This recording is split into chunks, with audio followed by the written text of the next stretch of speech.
Welp, that's it. Percy Jackson season 1 is over, which is insane.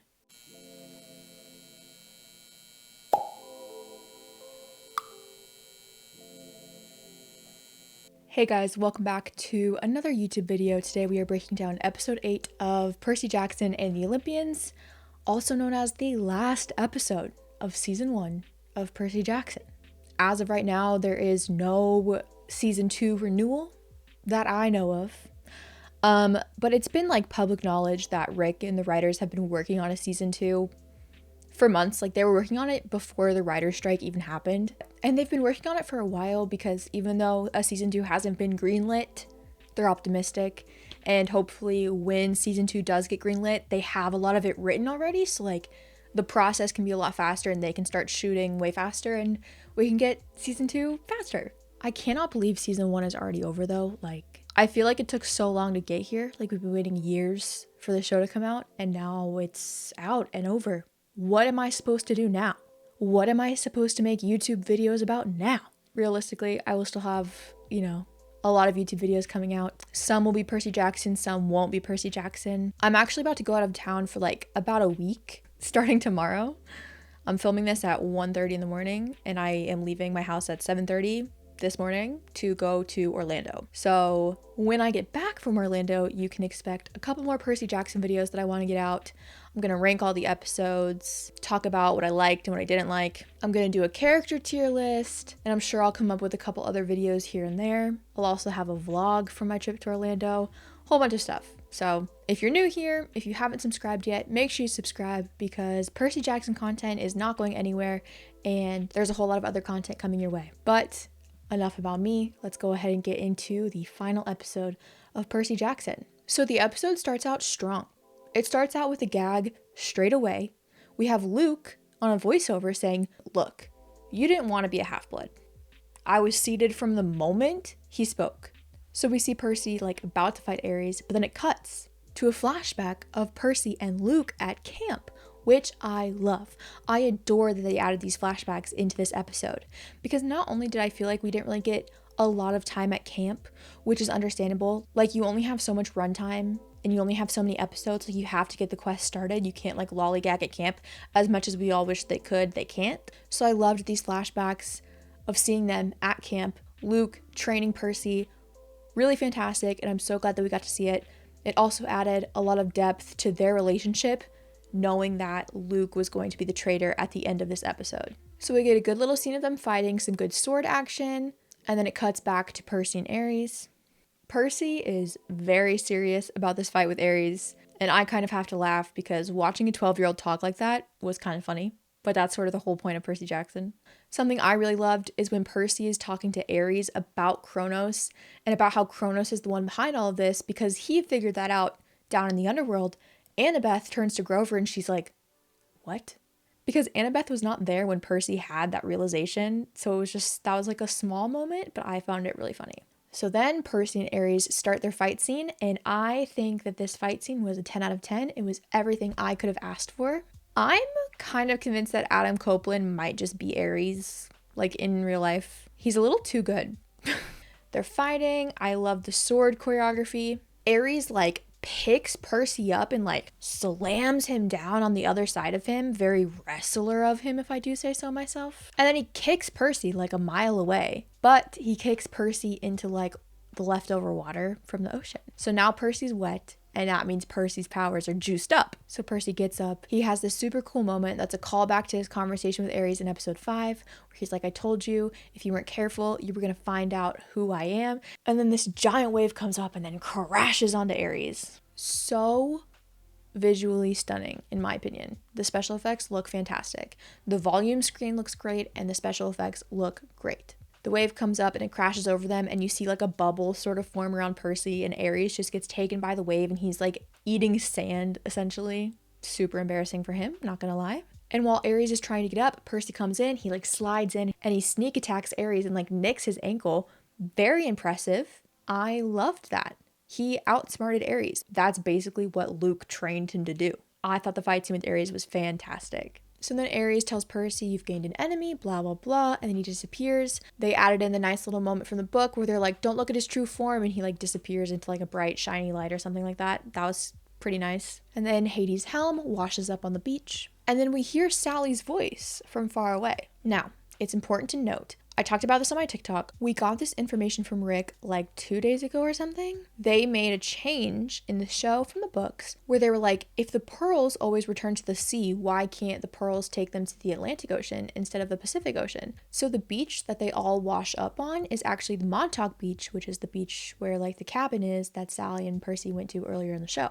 Instead of washing them up on the Santa Monica Beach, fighting Ares on Santa Monica Beach, and then Percy having to take an airplane back to New York, the airplane part is cut out. It's fine. It's already established in like episode 3 that it's not safe for Percy to fly in an airplane. And also with the deadline actually being passed in the show, Zeus would have absolutely shot Percy out of the sky if he flew in an airplane. So it makes sense to not have him fly on an airplane.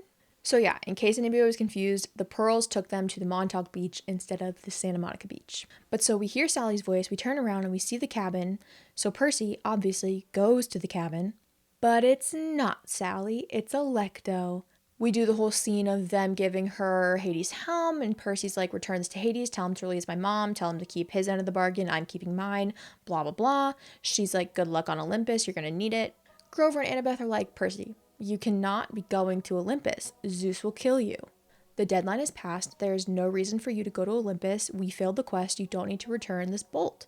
And Percy's like, this is bigger than the quest, which I love. I have a gripe with all the people that are complaining about the changing of the deadline. There's a lot of people on TikTok that are like, changing the fact that the deadline passed changes the whole book. Hey, no, it doesn't. Sorry, it actually really doesn't. At all, really. Like, it's not that big of a deal. Maybe that's just me. But changing the deadline so that the concept is this is all bigger than just a quest for the lightning bolt, because that's kind of the concept of all the books. If it was only about the lightning bolt, if it was only about this one quest, then the book series would have ended after the lightning thief. But obviously it goes on because it's bigger than that. It's about Kronos. It's about Kronos' army. It's about what Kronos is about to do to the gods. That's the point of Percy Jackson. They're just starting that theme in this season instead of like developing it in like book 3 or 4 or 5. So then for good luck, hoping that Zeus doesn't kill Percy, Annabeth gives him her necklace. Now, originally in the book, Annabeth gives her necklace to Percy before he fights Ares. I like the change in the show better. I think it's a nicer moment. It's a little bit more calming, and Walker acts the hell out of the scene. Like, he's just staring at Annabeth the whole time.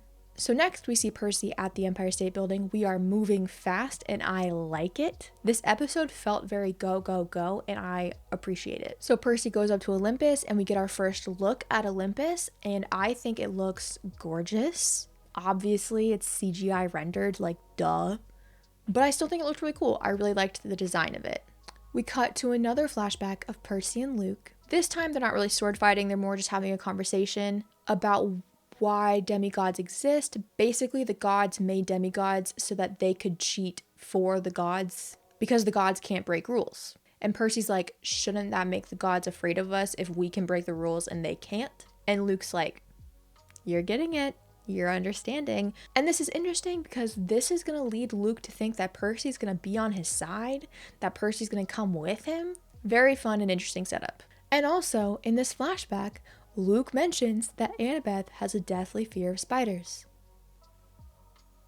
Once again, I'm gonna say it. It's mostly the people on TikTok that complain about stuff like this, but so when episode 5 sort of changed the trap of the Tunnel of Love, people were complaining a lot about the fact that Annabeth's arachnophobia was basically cut from the show. And my biggest issue with the complaints that people have been giving on TikTok for the whole runtime of the show is they're complaining about these things that you don't know if it's going to be brought up in a later episode. Like, people were complaining about Gabe not being enough of an asshole. Cut to episode 5, he was more of an asshole. Like, pretending to care about Sally being dead, etc., etc. People were complaining about Annabeth's arachnophobia being cut out of the show. Hey, wait a couple episodes, because guess what? It didn't get cut, it's just showed differently. Sorry, that's a bit of a side rant. I could go on and on about the people on TikTok all day long. Anyways, the flashback ends and we go back to Olympus and Percy is walking up to Zeus. We get our first and unfortunately our last look at Lance Reddick as Zeus. Very, very sad.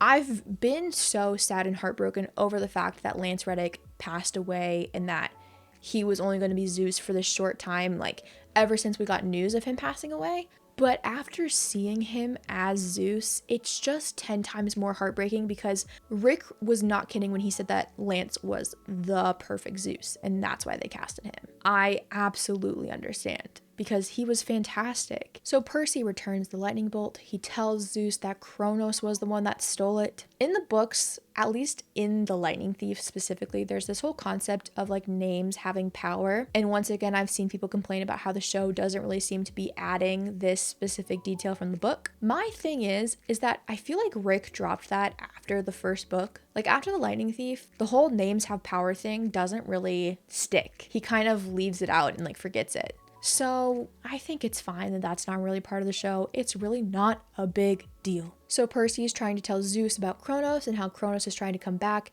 Zeus kind of like doesn't really believe him, like he does, but he doesn't. He's like, I know where Kronos is. I put him there. Kronos is my dad. Trust me, I know. He always tries to come back and he's never successful. And then Percy, sweet, sweet Percy, he just doesn't know when to shut up. And honestly, this is the most accurate representation of ADHD in the show, I think. As someone with ADHD, I definitely don't know when to shut up sometimes. Like, I'll just keep talking and saying things, and I'm just not reading the room correctly, and I'm like, oh, I probably shouldn't have said that. So Percy just keeps talking to Zeus, and he's like, your family, hey, is a mess, and your family sucks, and your siblings are only afraid of you for now, but if Kronos shows up, they're going to be more afraid of him, and they're going to turn on you like Ares did. And this, obviously, is not making Zeus happy. Zeus does not like to be talked to like this. So Zeus is about to, like, strike Percy with his lightning bolt, and then Poseidon comes in and saves the day. Poseidon comes in, and he's holding Zeus off, and he's like, I surrender. All I'm going to say is, I think Toby Stephens has a really sexy accent, okay? That's all I'm going to say on the topic for now. So basically, Poseidon surrenders from the war that him and Zeus are having. So this is the reason why they decided to make it so that the solstice is passed pretty much, so that the war would be happening, and then they could have Poseidon surrender to show how much Percy actually means to Poseidon. Because Poseidon surrendered this war to save Percy's life, pretty much. So then Zeus is like, I don't really care if you surrender, this forbidden child should not exist. And then Poseidon kind of gags him a little bit because he's like, you know who else shouldn't exist? Thalia. He got him there. He got him there. This whole conversation scene between Poseidon and Zeus is so fantastic. Lance Reddick and Toby Stephens are phenomenal. I feel like a lot of people were kind of questioning the casting for them when it got announced because they're not the most famous actors, but they are absolutely perfect for the role. And once again, it makes it so heartbreaking that Lance has passed away. The fact that we're not going to get to see him as Zeus interacting with Poseidon again is really sad, especially because they have really great chemistry on screen. They start talking to each other in ancient Greek. Loved that. I loved that detail. We get a little Athena mention. Shout out to Mother. And then Zeus leaves, leaving Poseidon and Percy alone. We get a couple of great lines right out of the book from Poseidon, where he's like, obedience doesn't come naturally to you or something like that.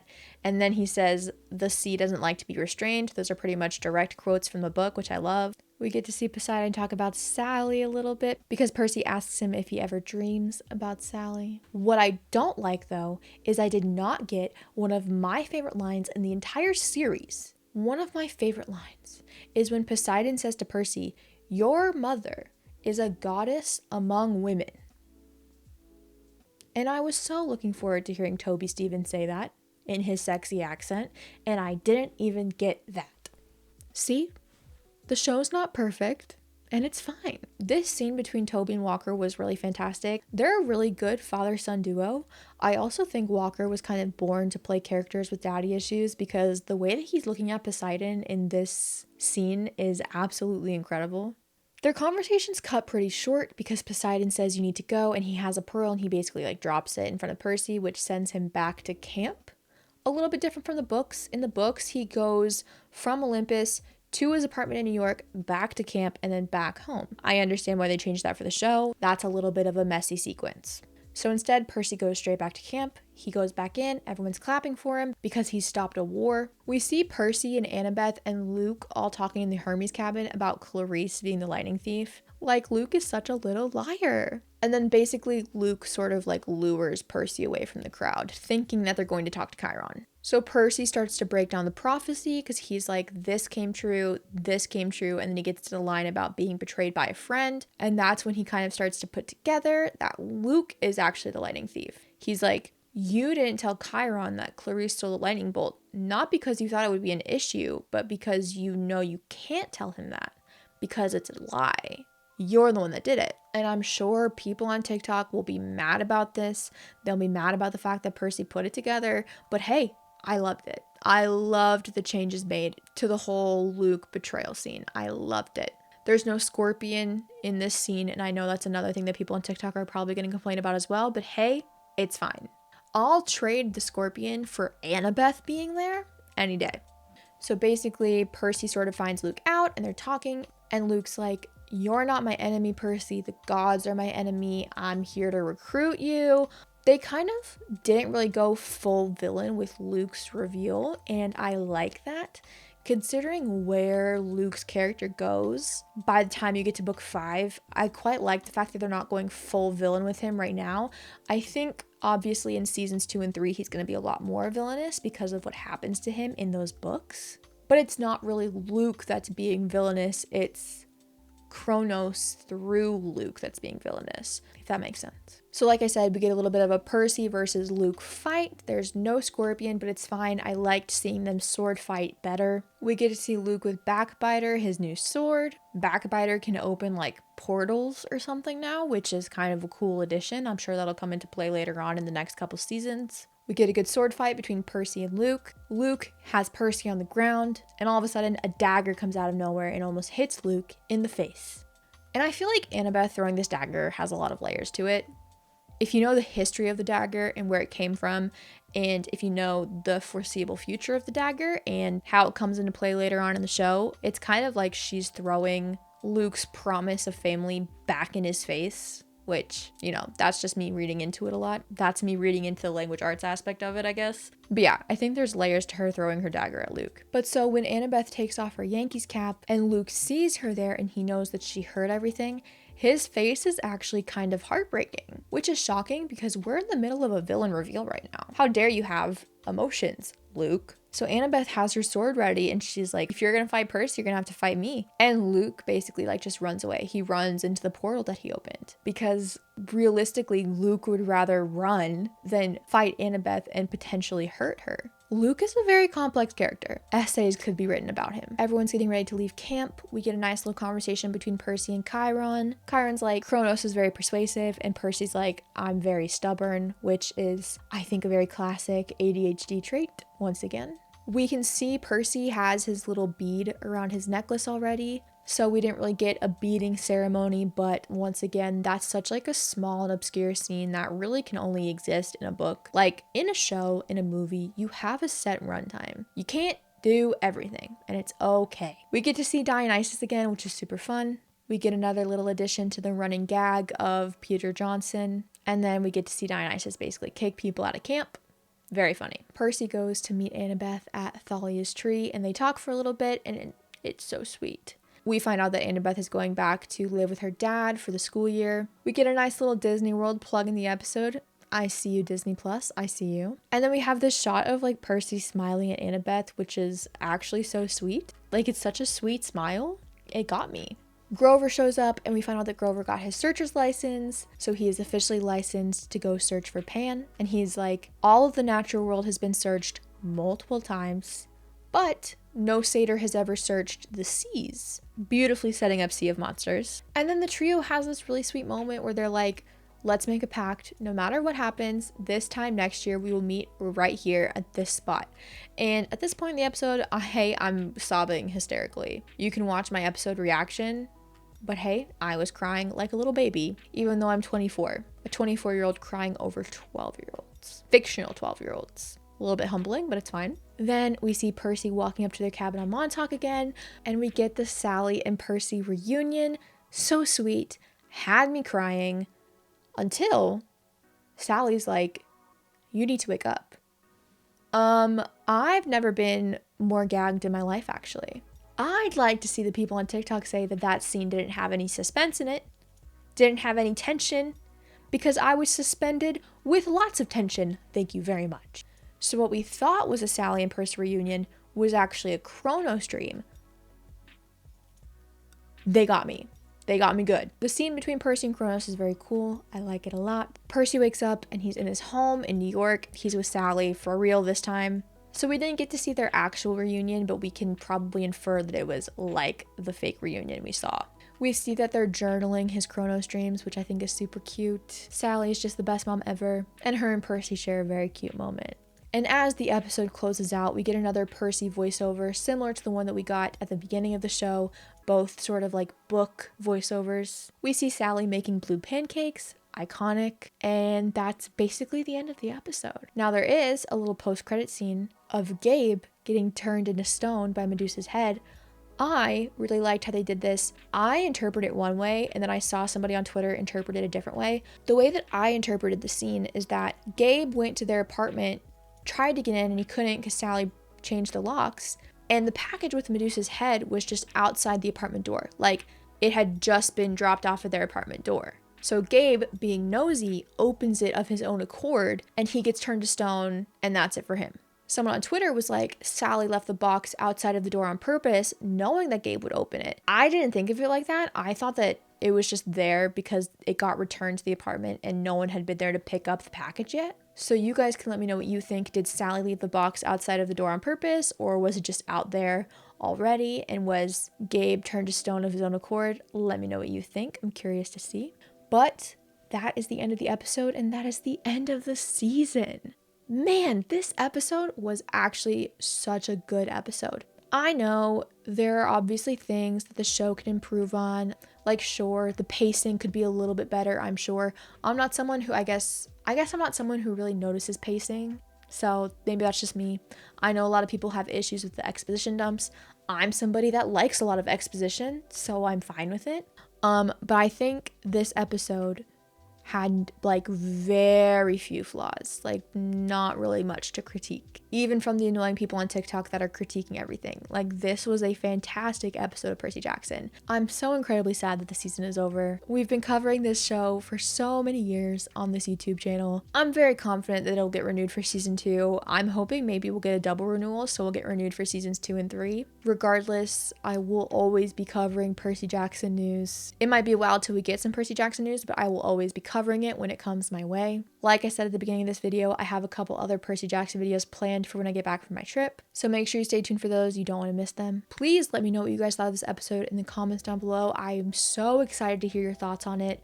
Reading your comments on my YouTube videos are always the highlight of my day after I post them. It's so fun to hear y'all's thoughts. So please let me know what you thought of the episode. I'll probably go into more detail of like things I really liked and things I didn't like when I do my episode ranking. So keep an eye out for that. But really all I want to say is how much I appreciate you guys watching these videos for the past couple months. The fact that people will come to my channel after an episode drops excited to watch my reaction or my breakdown is such a crazy concept to me, and I really appreciate it. I really love the Percy Jackson fandom. I'm very passionate about it, and I feel like for years it was hard to express that passion with 2 shitty movies. But now we have a full season of a show and hopefully more seasons to come. So it's been really nice to be able to share my passion for this fandom finally. And the feedback that I've been getting has been overwhelming and incredible. So if you have been watching all my videos, or even if this is the first time you're watching any of my videos, regardless, thank you for watching. I really appreciate it. Thank you for liking. Thank you for commenting. Thank you for subscribing. But yeah, that about does it for this video. Thank you guys so much for watching, and I will see you all next time.